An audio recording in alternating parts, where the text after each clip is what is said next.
Hello viewers, welcome back to my channel Stree vision. कैसे आप सभी लोग? आई होप कि आप लोग बहुत अच्छे होंगे।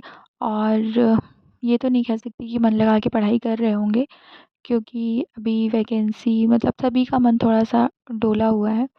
तो आई होप कि आपकी तैयारी अच्छी चल रही होगी। बस इतना ही कहना चाहूँगी। सरकारी नौकरी हो या किसी भी क्षेत्र में सफलता पाना, ये हमारे ऊपर ही है ना? ये तो मानते होंगे ना आप लोग। हम सभी लोग एक छोटी सी जॉब चाहते हैं कि हाथ में पैसे आएँ, ज़िंदगी हम अच्छे से जिएँ, किसी और के ऊपर डिपेंडेंट ना रहें, है ना?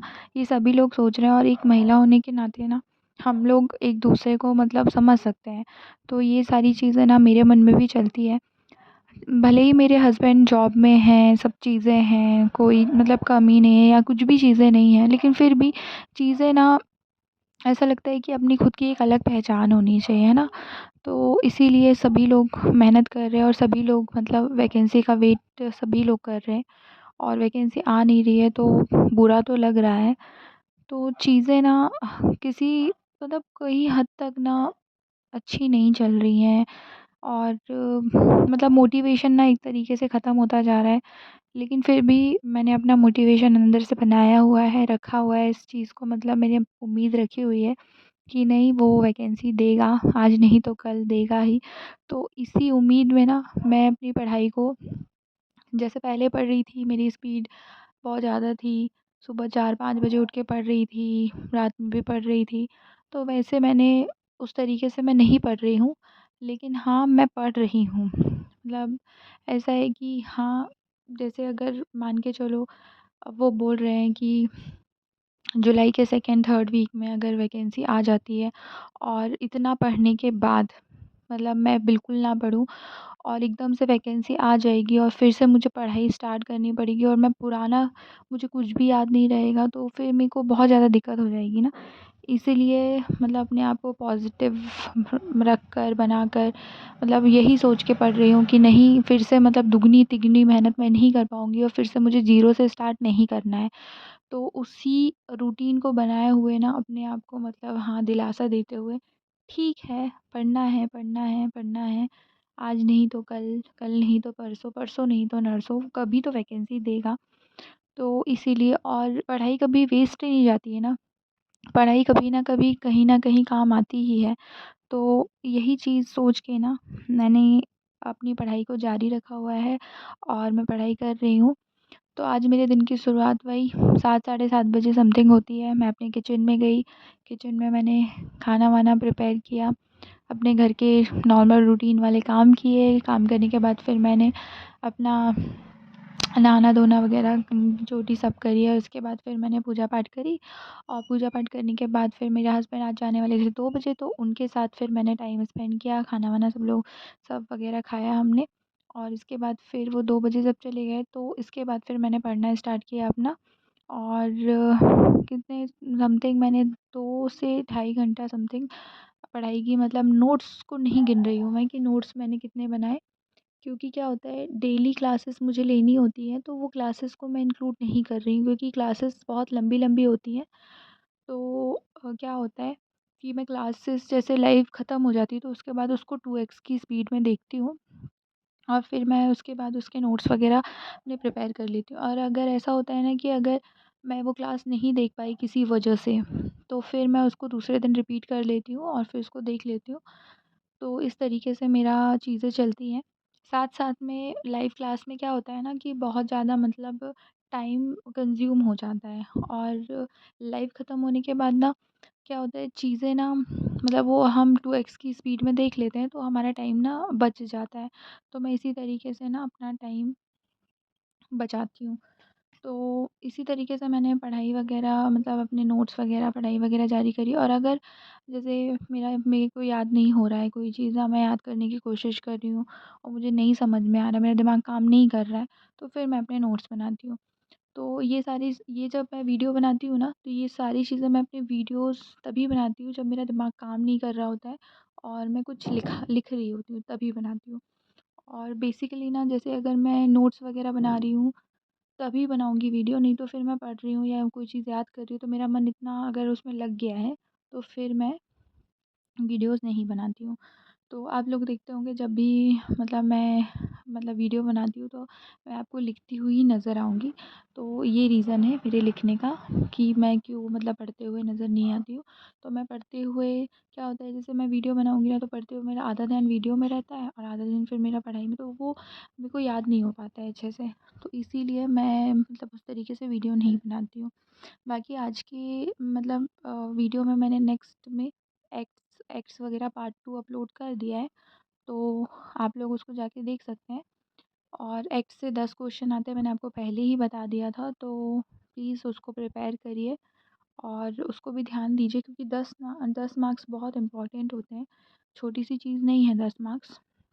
और आप लोग लाइक कर रहे हैं, सब्सक्राइब कर रहे हैं, शेयर कर रहे हैं, उसके लिए बहुत बहुत शुक्रिया।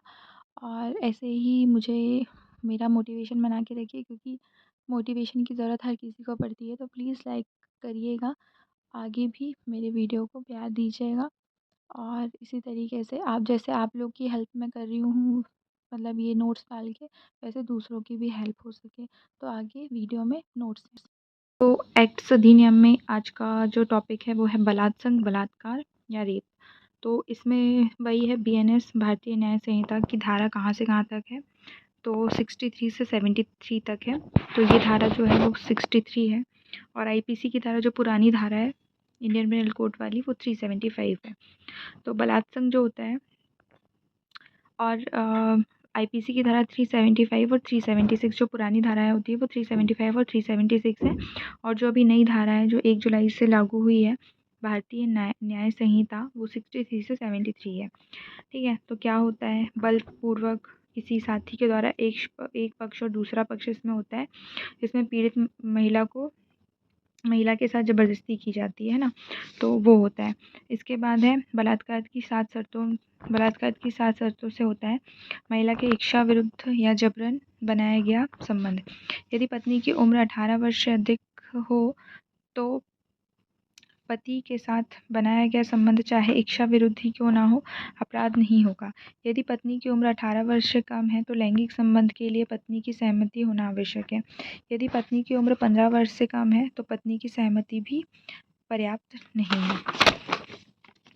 सेकेंड आएगा इसमें ऐसी महिला की सहमति के बिना तीसरा ऐसी महिला की सम्मति या सम्मति के बिना किसी हितबद्ध व्यक्ति के जीवन को खतरा बनाकर संबंध स्थापित करना।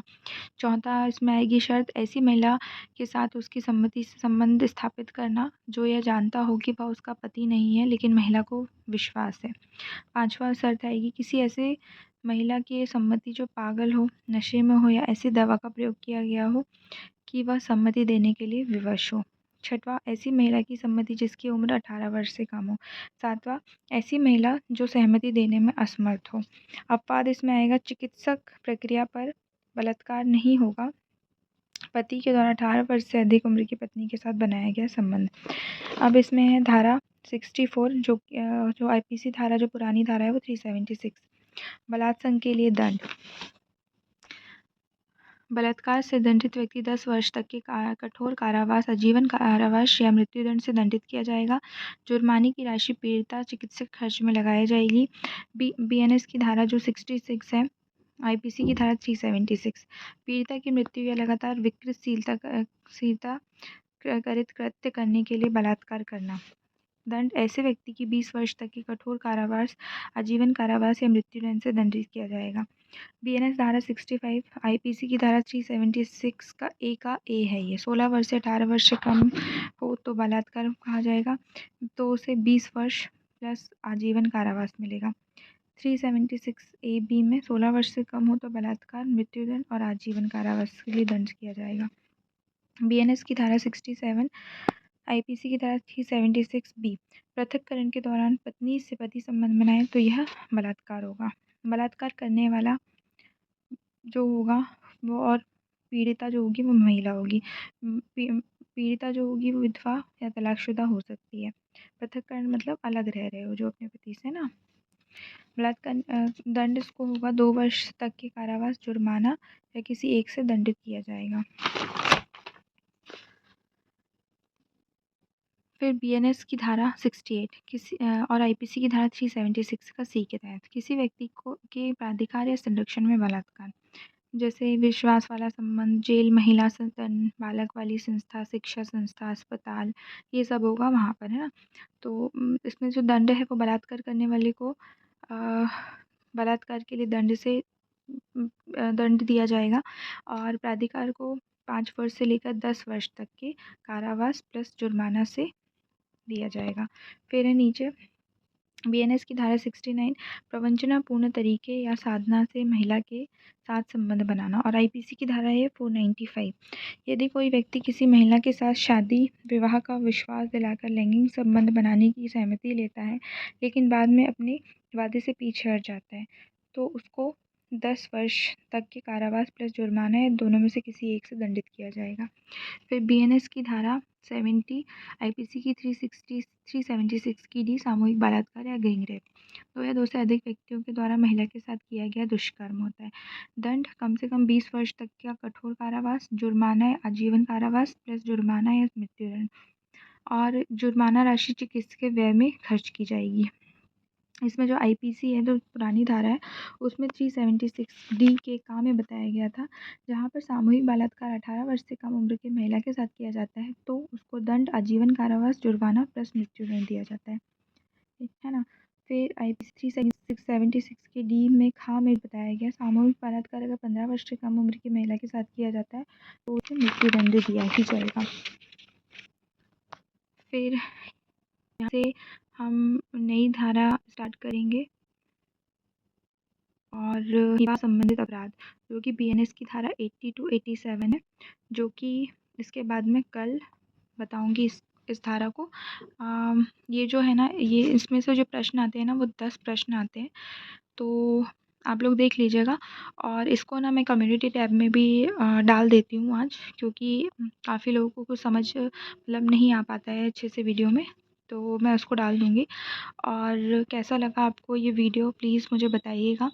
एक्स बहुत ज़्यादा इम्पॉर्टेंट है ना, एक्स बहुत ही ज़्यादा इम्पॉर्टेंट है, तो इस हिसाब से क्योंकि याद भी बहुत जल्दी नहीं हो रहे हैं, मैंने भी कोशिश करी याद करने की और इसीलिए मैं जल्दी से डाल दिया है इसको।